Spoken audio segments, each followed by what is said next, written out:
Para isso, vamos falar um bocadinho do grupo diedral, que é um grupo de ordem sempre par, designado por Dn. É um grupo de ordem 2n de todas as simetrias de um polígono regular com n lados. Vamos fazer um exemplo.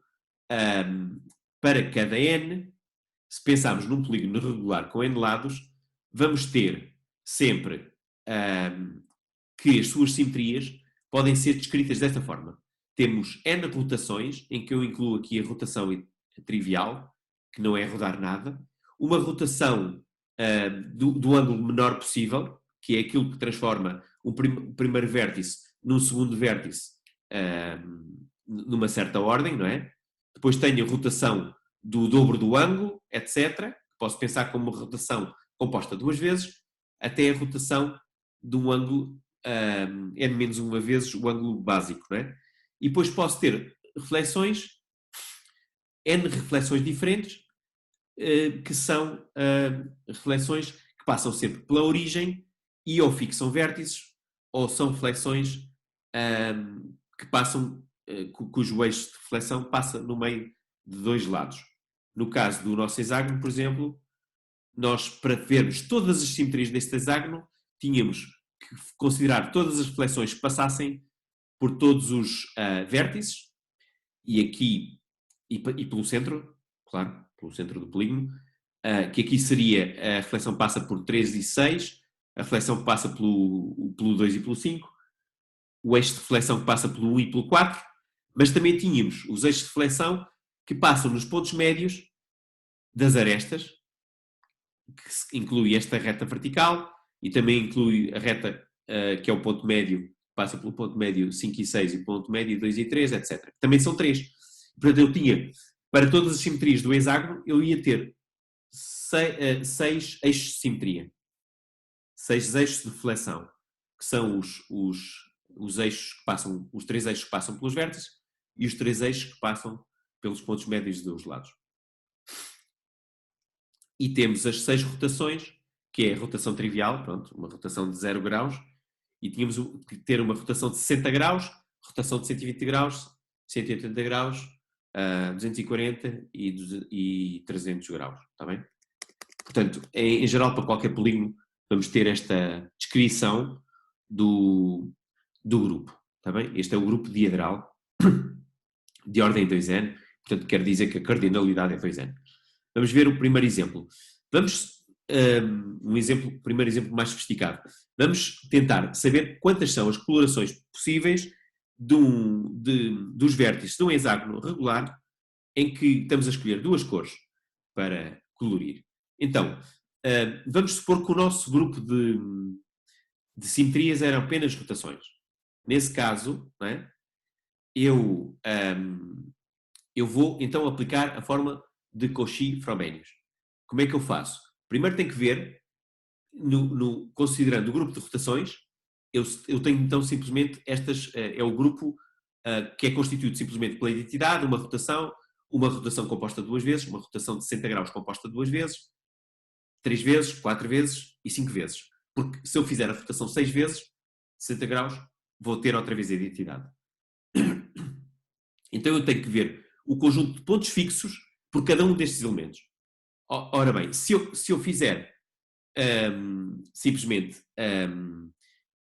o elemento de identidade, fixa todas as colorações possíveis. E quantas são as colorações possíveis dos vértices de um hexágono? Ora bem, com duas cores. São as aplicações do conjunto de 6 elementos para 2 elementos, que são as duas cores. Porque eu a cada vértice associo uma de duas cores. E, portanto, tenho duas hipóteses para o primeiro vértice, duas hipóteses para o segundo, duas hipóteses para o terceiro, etc. E, portanto, isto dá 2 à sexta. Não é? Pronto. Agora, quantas são as colorações que são fixas pela primeira rotação? A primeira rotação é enviar o primeiro vértice no segundo, o segundo no terceiro, o terceiro no quarto, etc. E, portanto, eu aqui vou ter que todos os vértices têm que ter a mesma cor.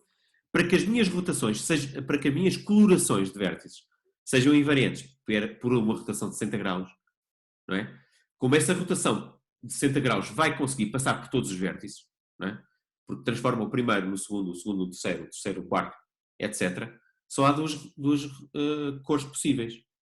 Ou faço a coloração dos vértices do hexágono com uma cor ou com outra.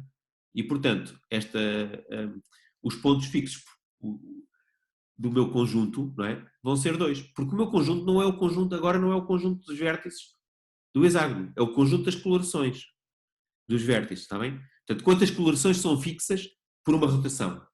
Só são 2.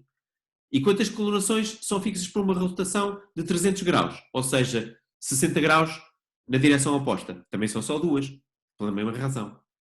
E agora vamos ver quantas colorações são fixas por uma rotação de 120 graus. Aqui já é um bocado diferente, porque se eu vir outra vez o meu hexágono, se eu fizer uma rotação de 120 graus, o vértice 0, aliás, o vértice 3 vai parar ao 5 e o 5 vai parar ao 1. E o 1 vai parar outra vez ao 3. E, portanto, eu aqui significa que eu posso dar uma coloração, uma cor aos vértices 3, 5 e 1, e posso dar uma coloração diferente aos vértices 2, 4 e 6, que vão ser fixos. Essa coloração vai ser fixa pelas rotações de 120 graus. E por isso, eu vejo que o conjunto dos pontos fixos, ou seja, o conjunto das colorações fixas por uma rotação de 120 graus ou por uma rotação de 240 graus, vão ser 4. Porque eu tenho que dar uma cor aos vértices 1, 3 e 5 e outra cor aos vértices 2, 4 e 6. E, portanto, 2 vezes 2, 4. E quantas são as colorações fixas por uma rotação de 180 graus? Não é? 180 graus. Vão ser 2 vezes 2 vezes 2. Porquê? Porque, neste caso, estou a falar das órbitas que são as órbitas, precisamente, desta rotação de 180 graus. Ou seja, 3 e 6 podem ter uma cor, 4 e 1 podem ter outra cor, 5 e 2 podem ter uma terceira cor. Como estas cores são todas independentes, eu vou ter 2 vezes 2 vezes 2, que é 8. Aplicando a fórmula, vai dar, então, 1 a dividir por 6, porque o conjunto de rotações são 6, neste caso, vezes 64, mais 2, mais 2, mais 4, mais 8, que dá 14. E agora vou ver, finalmente, quantas são as colorações que são invariantes pelo grupo todo, de todas as simetrias, rotações e reflexões, no hexágono. Portanto, eu vou ter, se eu considerar agora rotações e reflexões, vou ter o grupo diedral, de ordem 6, ou aliás, de ordem 12, e vou ver que os pontos fixos para as rotações são exatamente os mesmos, e eu só preciso considerar extra, não é? Agora as reflexões, está bem? Vou considerar as reflexões R0, R2 e R4, reflexões que passam, cujo eixo de reflexão, eixo de simetria, passa pelos vértices. Então vou ver se passar pelos vértices, então as reflexões significa que eu posso dar uma cor, por exemplo, neste caso, uma cor ao 3, uma cor ao 6 e uma cor ao 5, que tem que ser a mesma cor que eu dou ao 1. E ao 4 tem que ser a mesma cor que eu dou ao 2. Está bem? Portanto, tenho uma cor para o 3, uma cor para o 4 e para o 2, uma cor para o 5 e para o 1 e outra cor para o 6. Ou seja, 4 cores possíveis. Ou seja, 4 grupos, não é? De vértices que têm a mesma cor. E, portanto, são 2 à quarta. A mesma coisa para outros 2 pares de vértices e outra mesma coisa para outros 2 pares de vértices que vão dar diferentes eixos de simetria.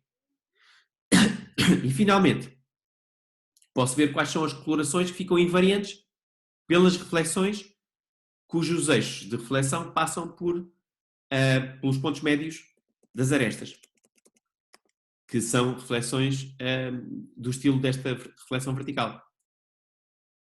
Ou seja, tem que dar a mesma cor ao 5 e ao 4, a mesma cor ao 6 e ao 3 e a mesma cor ao 1 e ao 2.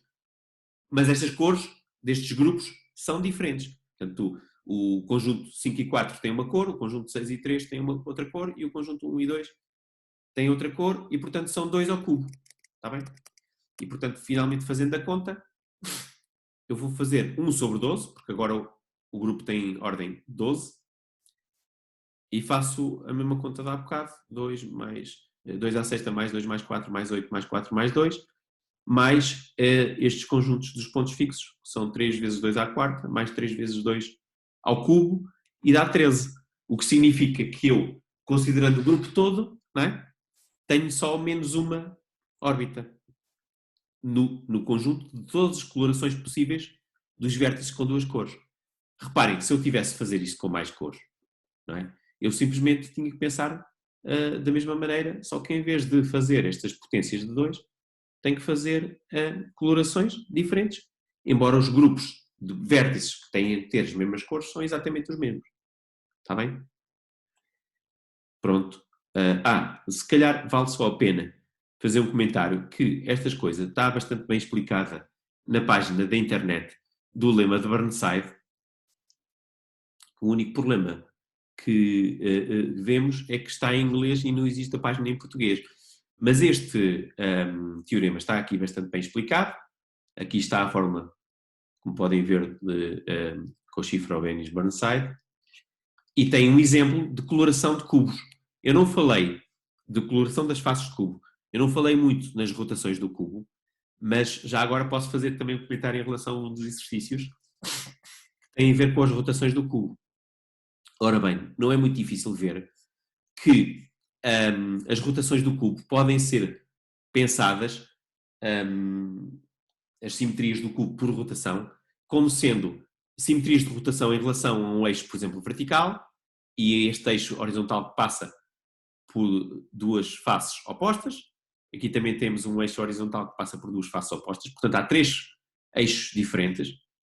E é fácil ver também que rotações nestes eixos, o eixo vertical ou os eixos que passam pelos pontos médios das faces opostas, permitem levar sempre qualquer vértice num outro vértice. E, portanto, a ação é o que se chama uma ação transitiva. Também temos que considerar tipicamente rotações que fixam, não é? Com o eixo de simetria, que fixam 2 vértices opostos, e também podemos considerar rotações que fixam os pontos médios de arestas opostas.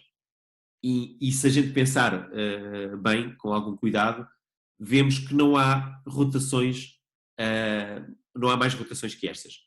Todas as rotações ou fixam os pontos médios de faces opostas, ou fixam vértices opostos, ou fixam pontos médios de arestas opostas. E aqui está feita a conta, nesta página da Wikipédia, está feita a conta da coloração de arestas das 6 lados, arestas não, peço desculpa, os 6 lados, 6 faces quadradas do cubo, com 3 cores. Está bem? E precisamente são consideradas exatamente estas rotações todas. Não estamos a fazer muita ênfase nos casos de objetos tridimensionais, porque é um pouco mais complexo, mas já agora para dizer que nos casos dos objetos tridimensionais não estamos a considerar reflexões, tipicamente, consideramos só as rotações. Tá bom? Pronto, e é tudo.